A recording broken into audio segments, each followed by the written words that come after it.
그 고통스러운 과거가 기억이 나서 어떻게 하면 자라는 아이들이 정말 유괴 같은 일이 다시 안 생기면 좋겠지만 혹시라도 강을 넘어가야 되는데 수영을 못해서 못 넘어가면 어떡하나 싶어가지고 돈을 많이 들이고 수영 협회에 가서 도움을 얻어가지고 강사들 많이 초청을 해가지고 전교생을 매주 수영 훈련을 시킨 거예요. 집에 보내지 않고 그 학교는 수영을 해야 돼요. 전부 다 막 YMCA 풀장에 그냥 수백 명씩 몰아놓고는 매일 훈련시키는 거예요. 그래서 1년에 한 번 여름이 되면 다 이게 수영복 입고 전교생이 수영 한강을 넘어갑니다. 그 한강 북쪽에 가면 조금 짧은 거리가 있어요. 거길 넘어가는데 장관입니다. 한번 TV에서 찍어줬는데 보니까 그 어린 아이들이 조그만 아이들도 다 물에 들어가, 선생님들도 들어가. 그 양쪽에 혹시 빠지면 안 되니까 그걸 건지기 위해서 그 안전 요원들이 막 배를 타고 같이 이동하면서, 근데 한 명도 낙오되는 아이들이 없는 거예요. 얼마나 수영을 잘 가르쳐놨는지. 여러분, 수영장에서 수영하는 건 쉬워요. 파도가 없기 때문에 물이 안 차가우니까 유속이 안 느껴지니까.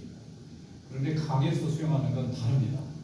물에 들어가면 엄청난 속도의 이 유속을 느껴야 되고, 때로는 체온이 떨어지기도 하고 뭐가 발에 걸릴 수도 있고, 갑자기 뭐 이렇게 몸이 마비될 수도 있고 말이죠. 심장이 갑자기 문제가 생길 수도 있기 때문에 완전 생존 수영입니다. 근데 이거를 해마다 가르쳤더니 아이들이 6년 동안 매해 한강을 넘어가고 나니까 그 학교 출신들은 강에 가서 수영하는 게 웬만한 사람들보다 나은 거예요. 다른 학교에서 엄두도 못 내는데 이 아이들은 수영을 너무 잘해요. 졸업생들도 너무 수영을 잘하고. 그래서 한 번은 TV에 그 선생님이 인터뷰하러 나오셨는데 가족들의 그 뼈아픈 과거의 그 기억이 이렇게 좋은 결과를 맺게 돼서 체력은 국력이라는 거예요. 완전 군대식이에요. 이 어려운 상황에 던져놨을 때 스스로 살아남을 수 있는 능력이 있어야 자기도 살고 남을 건지는데, 난 아무것도 못해요 하고 있으면 남이 구해줄 수도 없고 자기도 살 수 없으니까 한강에 혹시 뭐 다리가 끊어서 잘못되는 일이 있어도 다 넘어갈 수 있게 만들어준다는 거예요.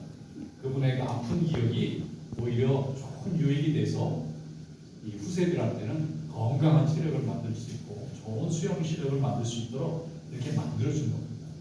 여러분, 하나님이 우리에게 많은 것을 올해도 베풀어 주신 줄 믿습니다. 올해는 코로나 바이러스로 너무 힘든 해였는데 그러나 감사한 게 백신이 나왔어요. 봄에부터 백신을 맞았는데 한 번 맞고 두 번 맞고 또 세 번까지 맞으라고 그래요. 이제 먹는 것도 나온다고 그러고요. 붙이는 것도 나온다고 그래요.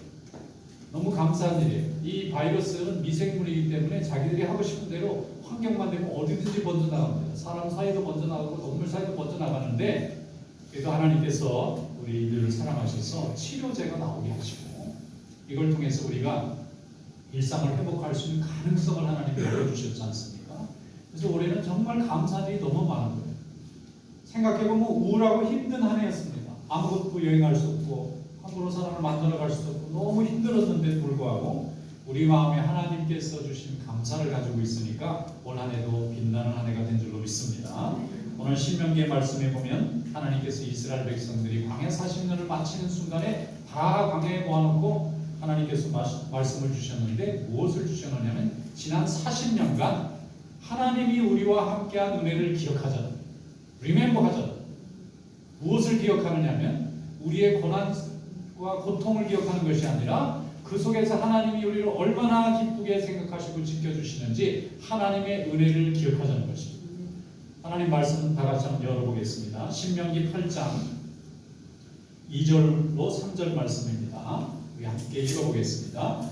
내 하나님 여호와께서 이 40년 동안에 내게 광야길을 걷게 하신 것을 기억하라. 이는 너를 낮추시며 너를 시험하사 내 마음이 어떠한지 그 명령을 지키는지 지키지 않는지 알려하심이라. 너를 낮추시며 너를 줄이게 하시며 너도 알지 못하며 내 조상들도 알지 못하던 만나를 내게 먹이신 것은 사람이 떡으로만 사는 것이 아니요 여호와의 입에서 나오는 모든 말씀으로 사는 줄을 내가 알려하니라. 아멘. 이스라엘 백성들은 광야에서 굉장히 고생했습니다. 1년에 한 번씩 이사를 다녀야 됐고 외적들의 공격도 많이 당했고 특별히 먹을 게 없었어요. 야채를 제대로 구할 수도 없고 고기를 고기야 많이 구할 수 있지만 물을 함부로 구할 수도 없고, 그래서 날마다 먹고 사는 일 때문에 이스라엘에 300만 명이 되는 인구가 너무나 고생했어요. 그런데 그 40년은 무사히 잘 지나왔어요. 이제 가나안 땅을 눈앞에 두고 있어요. 하나님께서는 이스라엘 백성들을 다 모아놓고 하나님의 말씀을 전하라고 모세를 세워주셨는데, 모세가 이 모압 평지에서 이스라엘 백성들을 모아놓고 한 6번의 설교가 신명기입니다. 듀트로노미라고 부르는 신명기가 6편의 설교를 했어요. 반복이 많이 이루어집니다. 그런데 그 6편의 설교의 중심이 뭐냐면은 Remember, Grace of God, 하나님의 은혜를 기억하라. 기억할 거 많아요. 상처도 기억나는 게 많고 고통도 기억 많이 납니다.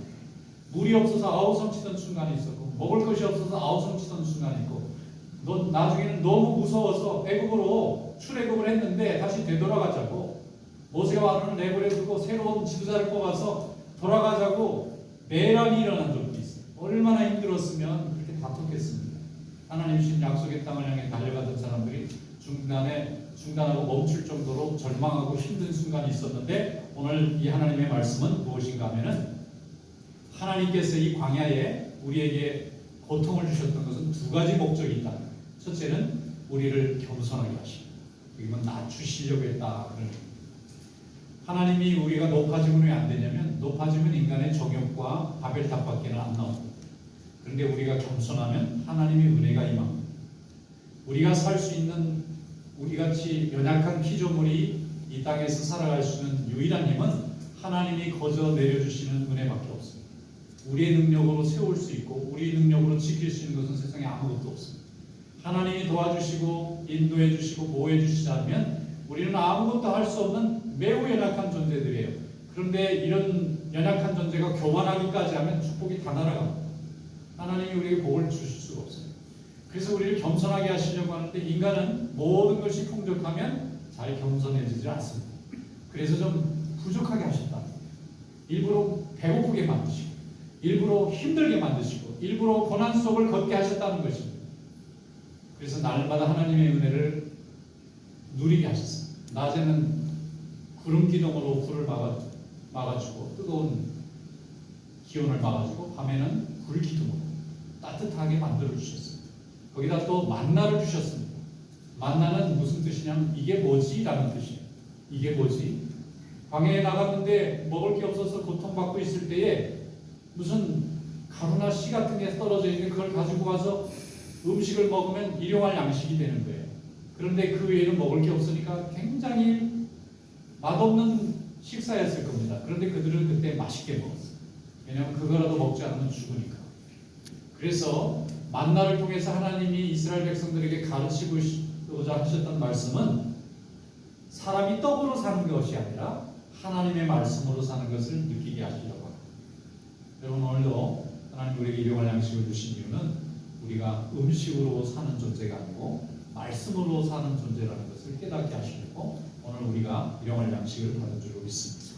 그래서 이스라엘 백성들이 그걸 기억하고 하나님 앞에 겸손하고 하나님 말씀이 꼭 필요하다는 것을 깨달으면 오랫동안 약속의 땅에서 축복받는 삶을 살 수 있도록 하나님이 우리에게 만들어 주신 줄로 믿습니다. 1621년에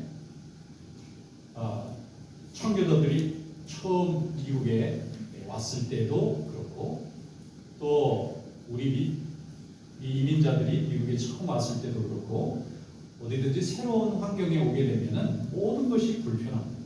그리고 고달픕니다. 그런데 그 불편함과 고달픔 속에서 믿음을 잘 지키고 있으면 우리는 성숙이라는 것을 성장하게 돼요. 믿음이 없는 사람은 성장하지 못하고 망가집니다. 그래서 하나님 앞에서 주신 모든 환경에 감사하고 잘 인내하면 인내를 배우고 배려도 배웁니다. 남을 생각해보고 돌아볼 줄 아는 배려도 알게 되고, 또 하나님이 주신 것에 대한 감사인 은혜도 알게 됩니다. 그래서 세월이 지나고 나면 멋있어집니다. 감사하는 인생이 되고 향기나는 인생이 되고 다른 사람에게 기쁨을 주는 존재가 됩니다. 제가 37살에 한국에 목사 생활을 한 10년 마치고 미국에 공부를 하러 오게 됐어요. 제가 30의 목사 안수를 받았는데 한 7년 정도 고급교회 부목사를 섬기다 보니까 공부를 좀 하고 오면 좋겠다, 그런 생각이 들었어요. 담임을 나가기 전에. 우리가 37살에 딸 둘을 데리고 미국에 왔는데 미국 신학교에 기숙사가 있는 곳에서 살아라 하더라고요. 하니까 거기에 또 한국에서 공부한 목사님 몇 분이 또 같이 가족들이 계시는데 셋째가 생긴 거예요. 공부를 해야 되는데 둘도 많은데 셋째가 생긴 거예요. 그런데 말이죠. 뭐 왕래하기도 부모님들이 왕래하기 너무 힘들고 근데 아이들은 둘 있는데 제 아내의 뜻을 너무 심하게 하고 제가 다른 건 잘하는데 밥을 잘 못해요. 음식하는 능력이 별로 없어요. 이거 좀 배웠어야 되는데 음식을 할 줄 모르니까 이거 어떻게 할 도리가 없는 거예요. 근데 우리 집 옆에 같이 공부하러 왔던 목사님 가정이 있었는데 사모님이 저희를 불쌍히 여기시는 거예요. 그러니까 아침에 하나씩 자기 집 밥 먹으면서 국물 하나 끓이면 그걸 하나 담아가지고 우리 집에 갖다 주고 그럼 우리가 네 식구가 그걸 맛있게 먹는 거예요. 그 다음 날도 또 문을 두드리고 갖다 놓고 가시는. 나중에는 얼굴 보기 민망하니까 아예 문 열면 저절로 와 있어요. 그래 가지고 들어와서 같이 먹으면 돼요. 그렇게 한두 달 하셨는지 아무튼 부모님이 오실 때까지 했는데 그게 말이죠. 지금 세월이 굉장히 지났거든요. 제가 그때 태어난 막내가 내년엔 대학을 갑니다. 그런데 너무 고마운 거예요. 지금도 안 잊어버려요. 그분께서 그 목사님은 나중에 이제 공부 끝나시고 캐나다에서 목회하시는데 제가 늘 전화고 그러면 사모님 어떻게 계시느냐고 꼭 안부를 묻게 돼요. 그 음식의 파워가 대단한 겁니다. 그게 어려울 때 나는 할 수 없는데 어쩔 줄을 어떻게 할 길이 없는 거예요. 먹는 문제인데 근데 이게 아침마다 그렇게 맛있게 이렇게 국 하나씩 갖다 주시는데 그거 먹고 서바이벌 해요. 근데 그게 오랫동안 기억이 나요. 여러분 감사한 마음으로 하나님 앞에 나눌 줄 알고 베풀 줄 알면 하나님께서 큰 복을 내려주시는 줄로 믿습니다. 감사하면 행복해집니다. 원망하면 불행을 느끼게 돼요.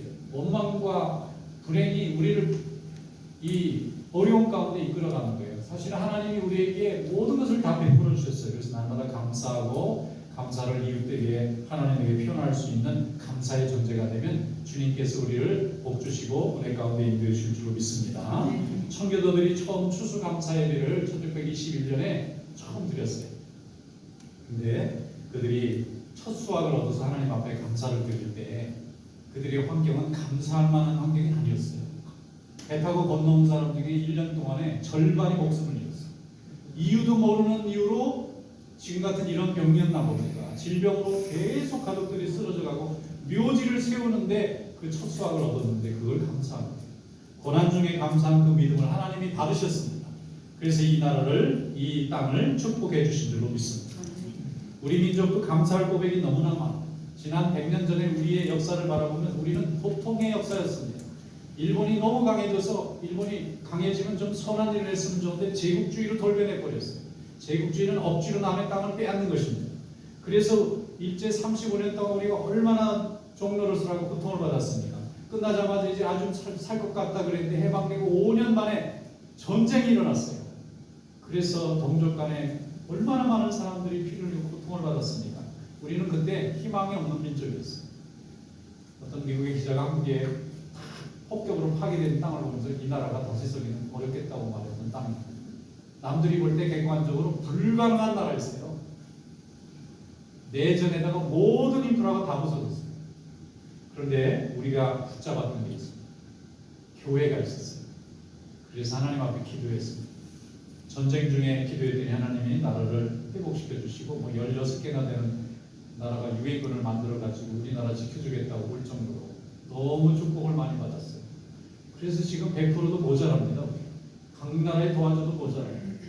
그렇게 하나님 앞에 날마다 기도하고 또 주의 종들이 가르쳐준 대로 한 해에 가장 감사한 시간에 추수감사 예배를 드리면서 우리나라 추석이 따로 있어요.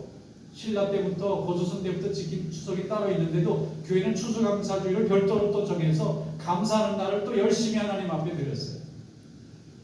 오늘 우리나라의 이 풍요는 우리가 받은 믿음과 감사와 깊이 연관되어 있어요. 이것을 떼고는 설명할 길이 없습니다. 여러분 고난 속에 찬송하는 성도 될 수 있기를 축원합니다. 이것이 우리의 축복 중에 축복일 줄 믿습니다.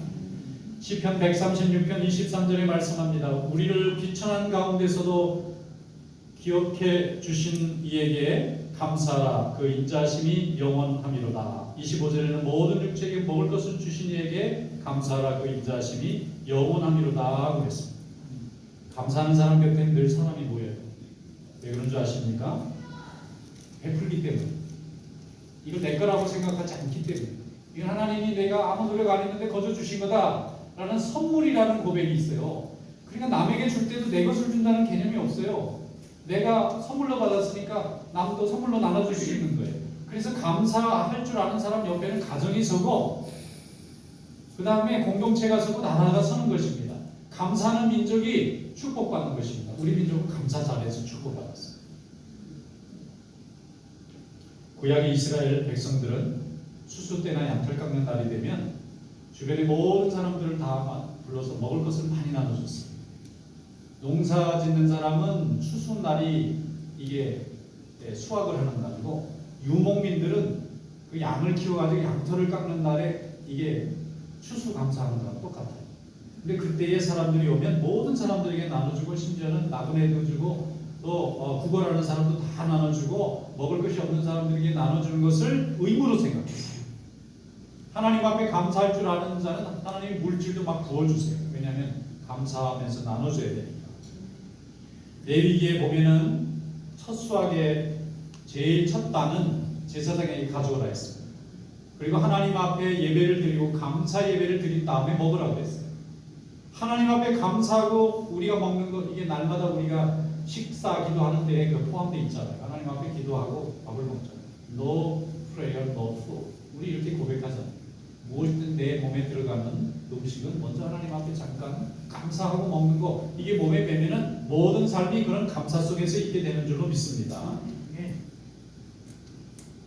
초대교회 성도들은 날마다 성전에 모여서 말씀 배우는 걸 좋아하고 기도하는 걸 좋아하고 서로 교제하고 떡을 떼고 또 재산도 서로 나눠 가지면서 필요한 사람들을 채워주고 하나님 일에 열심을 냈습니다. 어떻게 그렇게 가능했을까요? 그들은 성령 충만하고 나니까 제일 먼저 배운 것이 회개하는 거고 그 다음에 배운 것이 감사하는 거였어요.